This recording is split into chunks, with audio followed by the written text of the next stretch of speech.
Mesdames et messieurs, bonsoir et bienvenue au 19h de ce 2 août. À la une de l'actualité, l'équipe nationale de basketball sacrée championne arabe lors de la 19e édition au Bahreïn.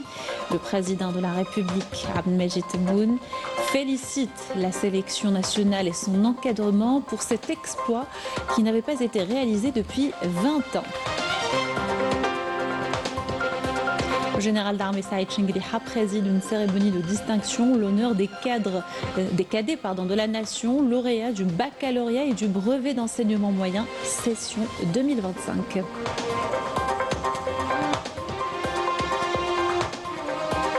L'Algérie adhère au système panafricain unifié de paiement et de règlement PAPS, une avancée majeure vers une intégration financière plus large et le renforcement de la coopération économique à l'échelle du continent. Rencontre dans ce journal avec Dr Samira Kahia, médecin en napath au parcours scientifique riche. Ici et à l'étranger, elle a choisi de mettre ses connaissances au service du pays, à travers notamment la recherche en biologie moléculaire, la génétique dans la lutte contre le cancer. Bienvenue à tous, heureuse de vous retrouver. Tout d'abord, le président de la République, Abdelmajid Tebboune, a félicité l'équipe nationale masculine de basketball pour avoir remporté hier le titre du championnat arabe de basketball dont les compétitions se déroulent à Manama au Bahreïn, pays frère. Sincères félicitations à notre équipe nationale. Je félicite les joueurs, le staff d'entraîneurs et le staff technique.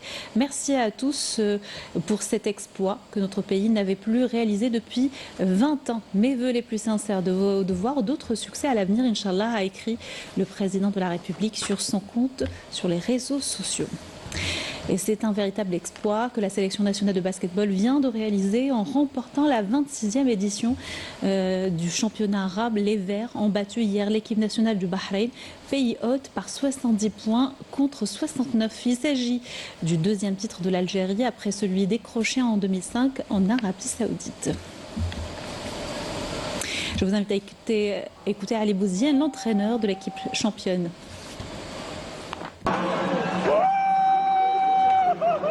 La fédération a entrepris un nouveau projet.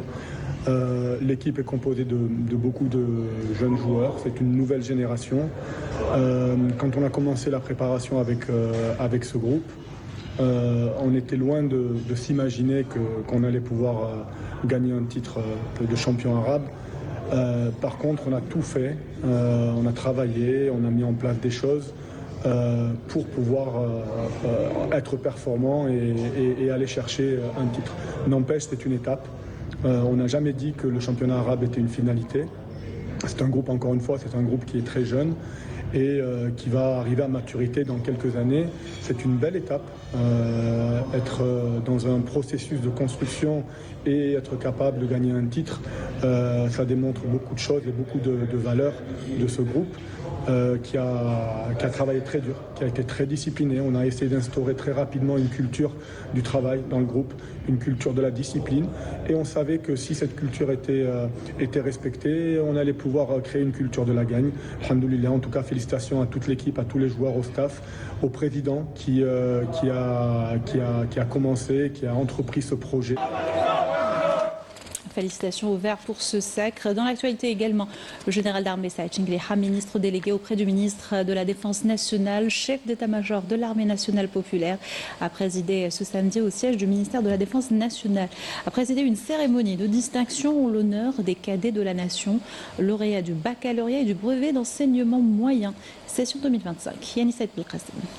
Suite aux remarquables résultats obtenus par les cadettes et les cadets de la nation aux épreuves du baccalauréat et du brevet d'enseignement moyen, session juin 2025, le général d'armée Saïd Chengliha, ministre délégué auprès du ministre de la Défense nationale, chef d'état-major de l'armée nationale populaire, a présidé ce samedi au siège du ministère de la Défense nationale une cérémonie de distinction en l'honneur des cadets de la nation, lauréats de cette session, à laquelle étaient présents le général de corps d'armée, commandant des forces terrestres, le secrétaire général du ministère de la Défense nationale, les commandants de force et de la garde républicaine et de la gendarmerie nationale par intérim, les chefs de département du ministère de la Défense nationale et de l'état-major de l'armée nationale populaire, les directeurs et chefs des services centraux ainsi que les parents des élèves primés. À cette occasion, le général d'armée a prononcé une allocution dans laquelle il a tenu à transmettre aux cadettes et cadets lauréats les félicitations du président de la République pour les excellents résultats obtenus par les écoles des cadets de la nation lors de cette session. Le général d'armée a tenu à son tour à adresser aux cadets ses félicitations les plus sincères pour leur remarquable réussite. يطيب لي بهذه السانحة السعيدة أن أبلغكم أنتم شبلات وأشبال الأمة. En cette heureuse occasion, il m'est agréable de m'adresser à vous, cadettes et cadets de la nation lauréat, pour vous transmettre les félicitations du président de la République, chef suprême des forces armées, ministre de la Défense nationale, qui vous souhaite davantage de réussite et de succès dans votre parcours scolaire et professionnel, en ce que vous êtes les futurs cadres de l'État algérien et de l'armée nationale populaire. في مشواركم التكويني والمهني باعتباركم تمثلون إطارات المستقبل. Je tiens à mon tour à vous présenter, ainsi qu'à tous vos camarades qui ont réussi à décrocher ces 2 diplômes, mes félicitations les plus sincères pour cet exploit qui constitue avant tout le fruit de vos efforts et de votre persévérance dans l'apprentissage des sciences. على هذا الإنجاز المتميز الذي يعد ثمرة أولا وقبل كل شيء. Tout au long de l'année scolaire, puis le résultat naturel de l'attention particulière accordée par le haut commandement de l'armée nationale populaire aux écoles des cadets de la nation et leurs élèves. للرعاية الخاصة التي طالما أولتها القيادة العليا للجيش الوطني الشعبي لمدارس Le général d'armée a fait mention des cadettes de la nation qui, à l'instar des années précédentes, ont obtenu un taux de réussite de 100% en soulignant que le haut commandement de l'armée nationale populaire œuvrera à les encourager en veillant à réunir pour elles toutes les conditions nécessaires à la réussite, l'excellence et la créativité aussi bien dans leur parcours scolaire que professionnel.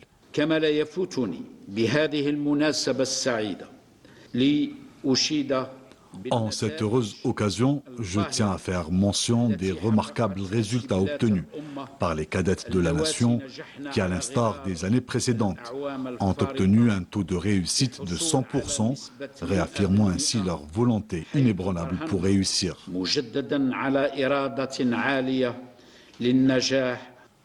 Ainsi, je tiens à leur adresser mes félicitations les plus vives en les exhortant à œuvrer, à exceller et à réaliser davantage de réussites en gardant à l'esprit que le haut commandement de l'armée nationale populaire les encouragera toujours en veillant à réunir pour elles toutes les conditions de réussite, d'excellence et de créativité, aussi bien dans leur parcours scolaire que professionnel.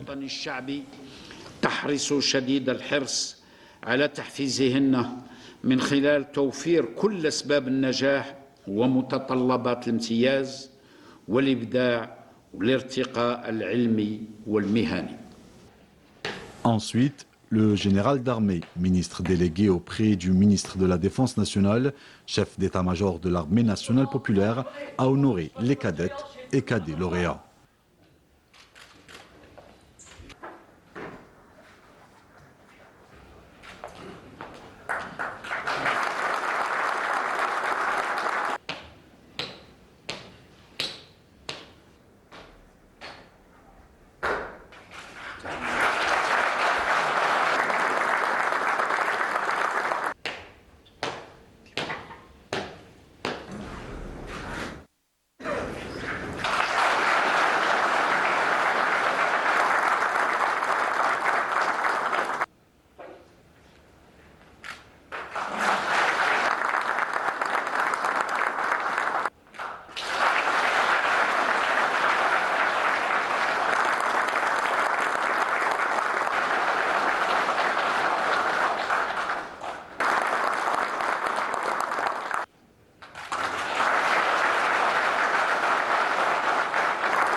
وقيادة الرياضيات ومتحصل على شهادة التعليم المتوسط لدورة جوان 2025 بمعدل 17.94 من مدرسة أشبال الأمة بالجاية.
À la fin de la cérémonie, l'occasion a été donnée à une cadette et à un cadet pour prononcer 2 allocutions au nom de leurs camarades.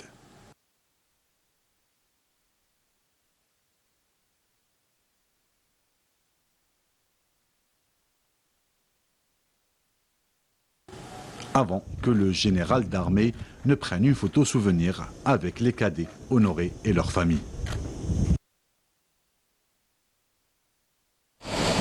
L'économie à l'Algérie rejoint le cercle des États à revenus intermédiaires supérieurs selon la Banque mondiale. Un reclassement s'appuyant sur une révision en profondeur des comptes nationaux. Il reflète un tournant dans l'évaluation des richesses produites par le pays. Irina Lorari.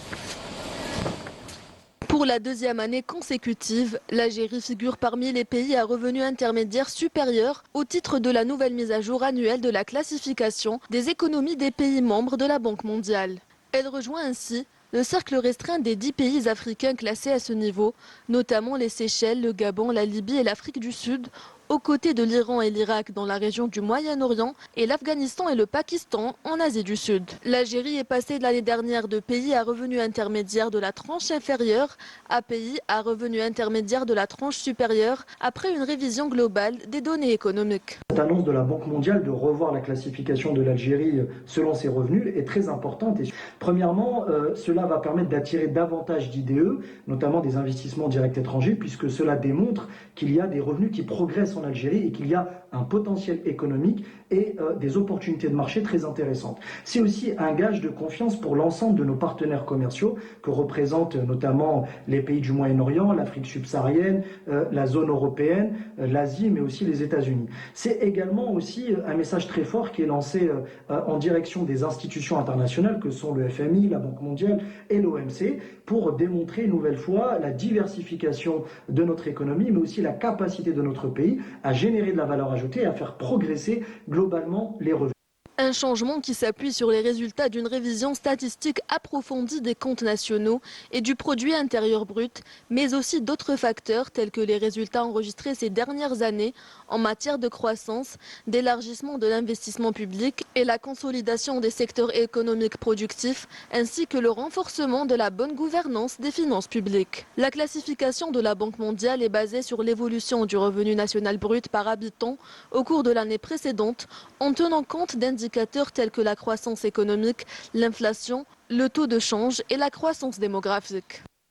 D'abord, il faut rappeler que la Banque mondiale a publié un rapport sur les indicateurs macroéconomiques il y a quelques mois, et dans lequel il a relevé d'abord une croissance économique en eau hydrocarbures qui a enregistré 4,8% de taux de croissance en 2024, mais aussi une baisse de taux d'inflation à 4%, ainsi que des indicateurs de croissance économique de plusieurs secteurs. Mais aussi, il faut prendre en compte la révision du système de calcul du PIB qui a pris en considération la méthodologie de calcul du système de comptabilité nationale des Nations Unies de 2008, avec l'intégration d'abord d'une partie de l'économie non observée, mais aussi l'intégration de la dépense publique, l'intégration aussi des dépenses de la recherche et développement. Il y a même des perspectives maintenant de réforme du système de calcul de PIB pour calculer ce qu'on appelle un PIB national net, qui va prendre en considération même les nouvelles technologies d'information.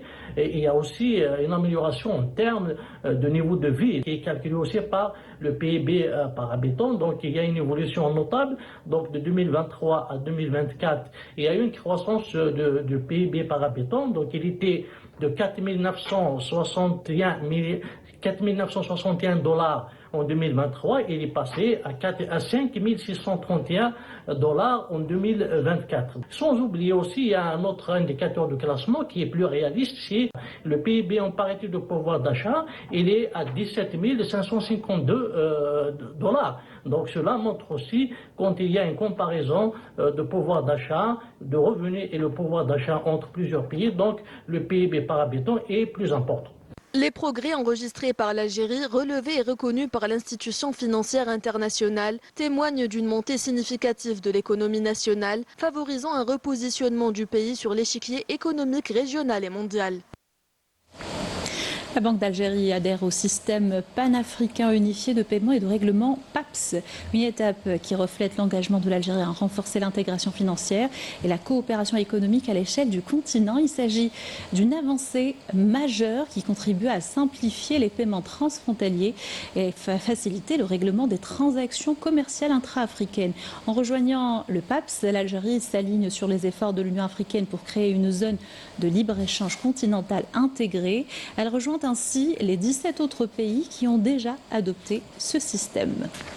Et cette rencontre à présent engagée dans le plan national anti-cancer, Dr Samira Kehia, médecin à Napat, fait partie des scientifiques au parcours riche ici et à l'étranger et qui ont choisi de mettre leurs connaissances au service du pays à travers notamment la recherche en biologie moléculaire. La génétique est son cheval de bataille afin de répertorier les spécificités du gène algérien.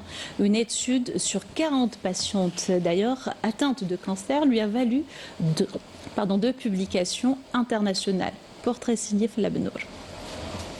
En moins de 15 minutes seulement après un prélèvement, le docteur Samira Kehia confirme malheureusement la présence de cellules cancéreuses. Ce gain de temps est l'un des principes de la médecine de précision, un objectif pour lequel la scientifique s'est engagée et dont la base est entre autres la génétique. Après une carrière dans le milieu hospitalier, elle ouvre en 1988 le premier laboratoire privé homologué en Algérie. En 2022, la spécialiste en anapath se lance dans la biologie moléculaire, un investissement colossal à la hauteur des objectifs fixés. Son équipe multidisciplinaire a réalisé une année après plus de 700 séquençages, une première en Algérie. Nous sommes les premiers en Algérie et nous sommes vraiment très fiers. Le séquençage, c'est quoi?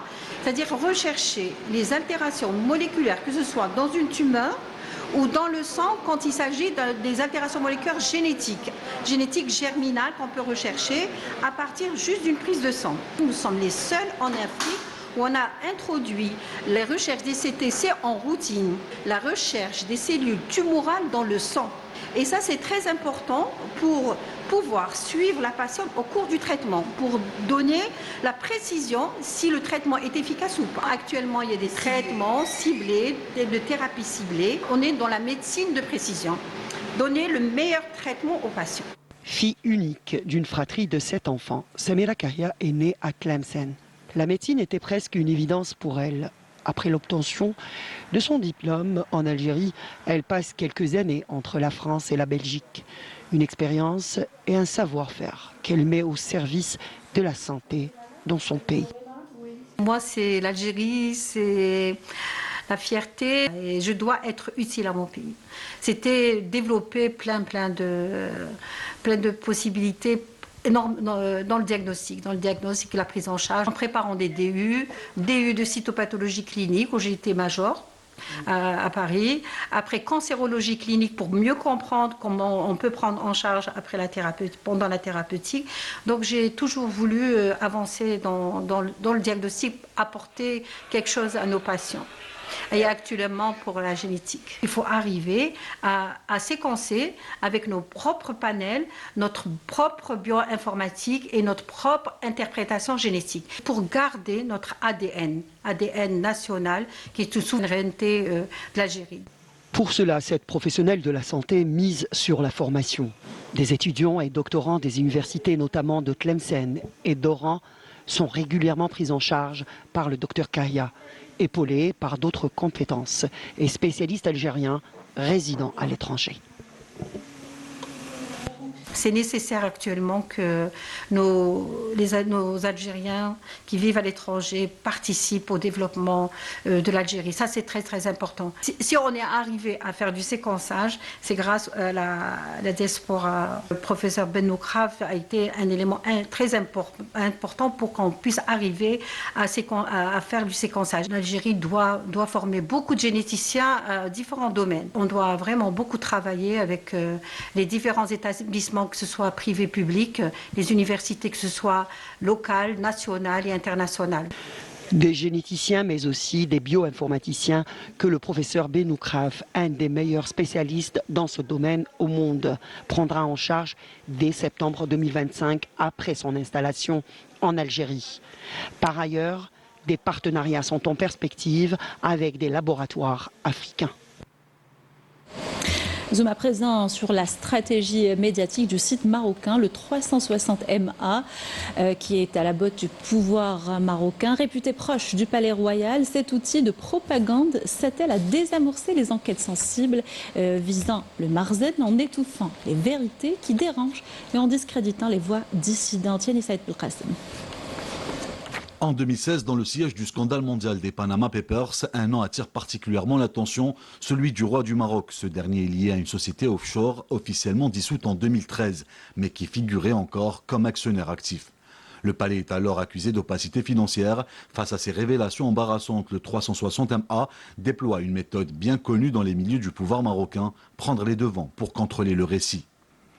Avant même la publication des enquêtes, le site publie un article flou minimisant les faits pour détourner l'attention. Objectif, tuer le scoop dans l'œuf, une stratégie qui échoue lamentablement face à une contre-enquête qui est publiée la même année. Mais ce cas illustre une réalité bien plus large, celle d'un système médiatique verrouillé où certains organes de presse servent de bouclier au pouvoir. Le 360MA en est l'un des principaux. Derrière son apparente neutralité, ce site d'information généraliste est le bras médiatique du Makhzen. Ses missions, orienter le débat public, neutraliser les critiques et redorer l'image du roi et de son entourage en publiant des contre-narrations systématiques quand une enquête ou une information dérange pour délégitimer les sources alternatives, y compris internationales. Le 360MA défend, mais il attaque également opposants, journalistes indépendants, ONG, personne n'est épargné. Son rôle est de construire une vérité officielle et une image lisse, unifiée et contrôlée du régime du Makhzen, quitte à étouffer les vérités qui dérangent. Dans une logique de communication maîtrisée, le régime tente coûte que coûte de redorer son image devant l'opinion internationale, tandis que les médias critiques subissent pression, censure ou poursuite, réduisant considérablement le champ de la liberté d'expression. À travers cet exemple, c'est toute la question de l'indépendance des médias, de la transparence du pouvoir et de la responsabilité journalistique qui se pose. Voilà qui termine notre journal. Merci de l'avoir suivi. Excellente soirée sur Canal Algérie.